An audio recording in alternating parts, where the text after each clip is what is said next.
Byron Pacheco, asambleísta de Avanza por Cañar, bienvenido a Contacto Directo. Muy buenos días, Steffi. Muy buenos días al país. Antes de ir al tema, ¿van a ir mañana ustedes a la condecoración de Cristina Fernández de Kirchner?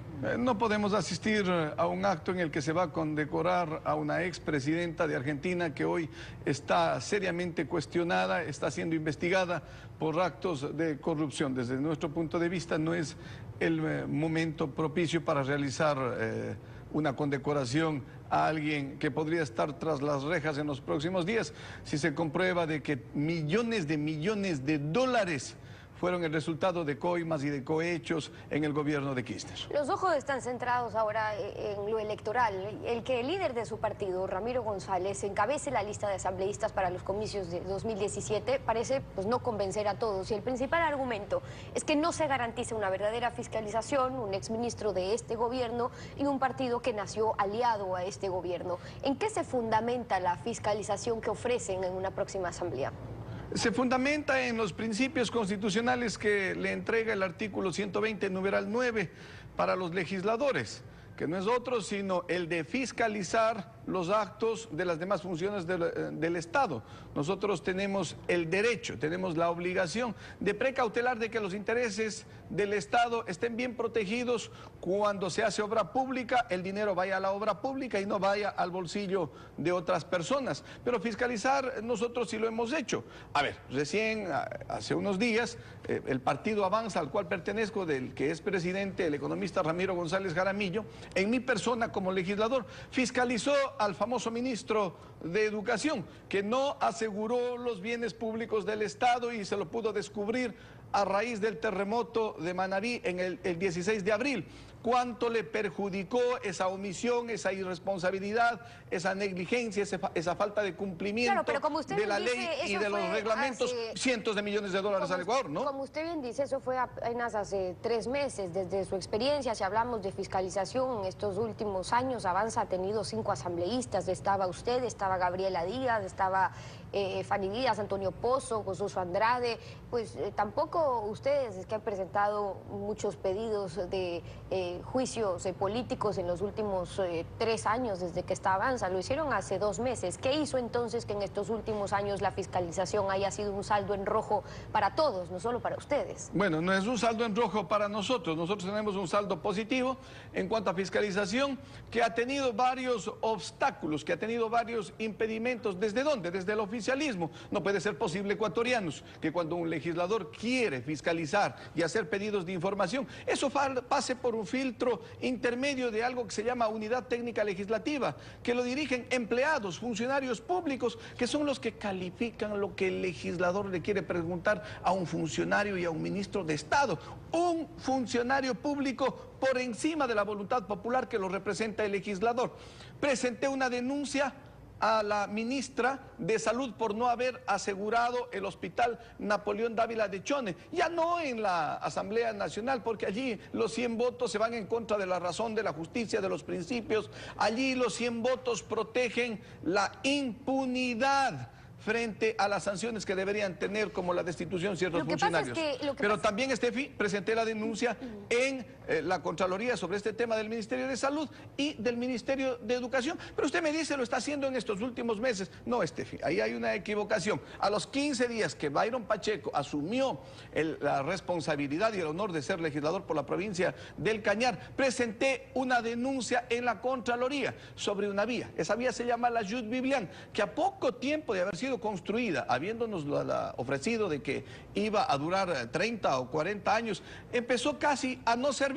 38 millones de dólares denunciados en la Contraloría. Ya vamos a los 3 años y medio y no existen resultados. Que poco se puede hacer con 100 votos del oficialismo, pero lo cierto es que ustedes fueron parte o se sumaban a esos votos del oficialismo. Es cierto también que Avanza no apoyó leyes como la de la justicia laboral, una ley que le restó al IES el aporte anual del 40% del gobierno, o en la votación del Código Orgánico Integral Penal, Antonio Pozo se abstuvo, pero podríamos decir que son casos aislados. Avanza nació en el 2012 bajo una línea socialdemócrata, pero como un partido aliado del gobierno, un apoyo casi incondicional en todos los proyectos de ley que se aprobaron con votos de Alianza País y Avanza. Entonces, ¿la cuerda se rompió dónde? ¿Por intereses electorales? No, la cuerda se rompió cuando las diferencias superaban a las coincidencias. Usted acaba de indicar algunos proyectos de ley que votamos conjuntamente con el Ejecutivo. Por supuesto, porque creíamos y considerábamos que le hacían bien al Ecuador, pero nosotros no podíamos quedarnos en un gabinete so pena de que renunciemos a nuestros principios. ¿Teníamos nosotros que votar a favor de que se retire el 40% de las pensiones jubilares para mantener un puesto en el gabinete? No, no solamente votamos en contra de aquello, nosotros votamos en contra de los 2, 3, 4 paquetes de impuestos que le gravaron el 14% de el IVA. Últimamente, con el último proyecto de ley urgente económico que envió el gobierno, estuvimos en contra de incrementar los impuestos a las bebidas azucaradas. Le salió el tiro por la culata. Pero creyeron que iban a recaudar más y recaudan menos. Desaceleraron la economía, desincentivaron la producción y le dejaron sin trabajo a los ecuatorianos. En lo de fondo, también en 2012 apoyaron la reelección de Rafael Correa, no lanzaron a un candidato presidencial propio, pero no solo eso, se unieron a la campaña a favor de esa reelección de Rafael Correa. Ustedes firmaron un acuerdo con Alianza País, un acuerdo político en ese Frente Unidos, en el que decían claramente que el fin era frenar a la derecha, la restauración de la derecha conservadora para las próximas elecciones. Por eso es que yo le pregunto directamente, ¿qué cambió para que lo que antes les parecía que estaba bien, ahora ya les parezca que está mal? No, y le estoy respondiendo, no le estoy evadiendo su pregunta. ¿Qué cambió? ¿Qué cambió de que el modelo económico basado en el gasto público se agotó y nosotros lo dijimos? ¿Qué cambió? De que se plantearon unas medidas arancelarias que tenían que ser revisadas cada 3 meses y no lo hicieron. ¿Qué cambió? De que se negoció créditos con la China por cerca de 8.000 millones de dólares a más del 7%, cuando usted puede encontrar créditos en organismos multilaterales e internacionales al 2.5% o menos. ¿Qué cambió? De que se le quitó el 40% a las pensiones jubilares a las que tienen derecho o tenían derecho que los afiliados a la seguridad social. ¿Qué cambió? Que, por ejemplo, ministros como el de Obras Públicas en el austro han hecho obras o mal hechas o incompletas o inconclusas que han causado un grave perjuicio al Estado ecuatoriano. Cambió la actitud, cambiaron las conductas y nosotros, a cambio de un puesto, a cambio de un ministerio, a cambio de que nuestros compañeros estén unos pocos en la administración pública, no íbamos a claudicar. Jamás claudicar principios a cambio de un puesto. Y ahora están en la unidad y es importante saber, dentro de lo electoral, ustedes van a hacer un anuncio mañana, pero ¿qué está por definirse todavía dentro de la unidad y en Avanza? Porque empieza la cuenta regresiva, llegó ayer ya Lenín Moreno, el binomio se define, o más bien se anuncia este sábado. ¿Y en la unidad? Bueno, yo quisiera concluir con algo. No solamente es que Ramiro González está en la oposición o se pasó a la oposición por lo que acabo de manifestar.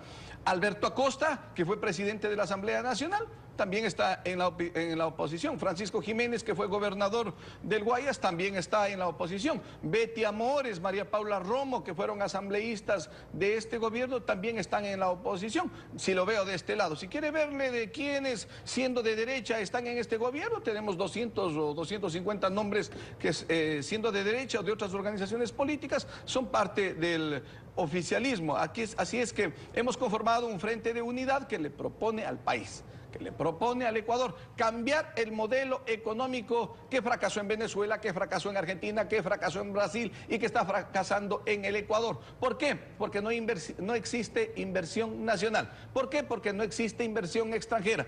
¿Por qué? Porque se frenó la producción. ¿Por qué? Porque los capitales no quieren ser invertidos en nuestro país, porque no existe seguridad jurídica y no hay empleo. Estefi, no hay empleo. En esa misma línea, asambleísta, voy a volver a lo que nos quedó pendiente sobre lo que falta en la unidad por definirse, pero para dar continuidad a lo que usted decía, tal como se están definiendo las fuerzas políticas propia de esa misma dispersión a la que usted hace referencia, incluso quienes estuvieron con este gobierno, pero que ahora están apoyando distintas corrientes o movimientos políticos.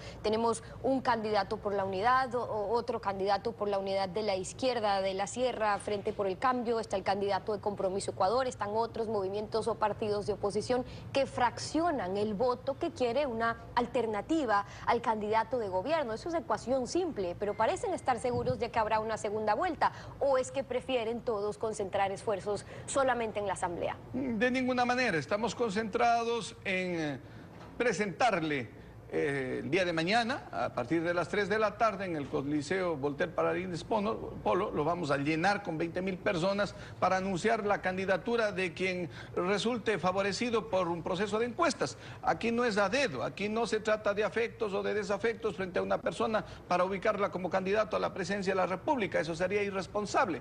Utilizamos el mecanismo de encuestas y eso se lo sabrá el día de mañana. ¿Qué nos diferencia con otros sectores políticos? ¿Por qué creemos de que vamos a pasar a una segunda vuelta? Porque tanto Cintia Viteri cuanto Paul Carrasco, que son los precandidatos y aspirantes a ser candidatos a la presidencia de la República, tienen una trayectoria amplia, limpia, profunda, de servicio para con el país. Y necesitamos también tener una mayoría en la Asamblea que nos permita, ¿qué? Cambiar todo lo que se ha hecho hasta el momento, pues. Impedir la fiscalización, impedir que los proyectos que vienen de la oposición sean aprobados. ¿Saben ustedes, ecuatorianos, cuántos proyectos de ley de la oposición han sido aprobados en cerca de 3 años y medio? Ya vamos a cumplir el periodo muy pronto. 0. Los pedidos de fiscalización, los pedidos de juicio político, como el que yo lo hice, el único juicio político en 10 años que lo hizo Avanza al ministro de Educación, llegó a la penúltima etapa y no bajó para que sea censurado e interpelado por este legislador, porque no les convenía y porque advertí que luego de ese juicio interpelaba y fiscalizaba al ministro de Obras Públicas y a la ministra de Salud, pues. La pastura de Byron Pacheco, asambleísta por Avanza, por Cañar, hoy en contacto directo. Muchas gracias por haber estado con nosotros. A usted, muchas gracias, buen día. 7:30.